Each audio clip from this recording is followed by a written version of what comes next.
تمثال رمسيس الثاني أحد أبرز المعالم الأثرية في التاريخ الفرعوني لمصر، والذي قارب عمره على 3500 عام.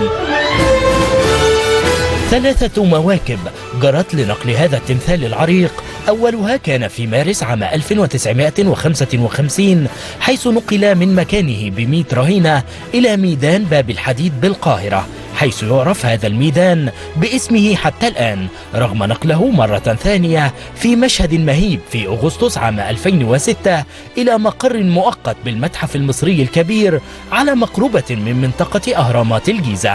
وبعد 12 عاما يتوسط التمثال موكبه الثالث لينتقل من مقره المؤقت ويستقر في بهو المتحف الكبير. حدث كبير جدا، وكلنا كنا منتظرين من فترة طويلة أن نشوف بداية المرحلة الأولى من المتحف المصري الكبير.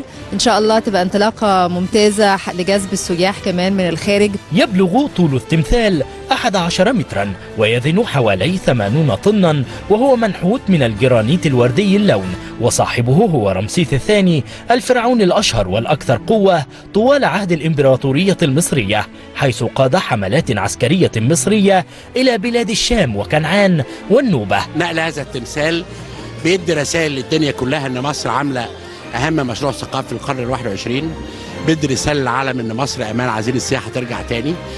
تمثال رمسيس ده اعظم ملك من ملوك مصر، يتقدم 83 تمثال، فده اهم حاجه حصلت النهارده.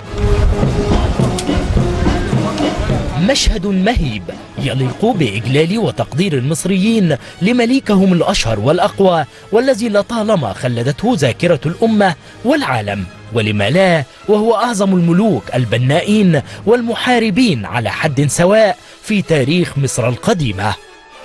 طارق أحمد، هنا العاصمة.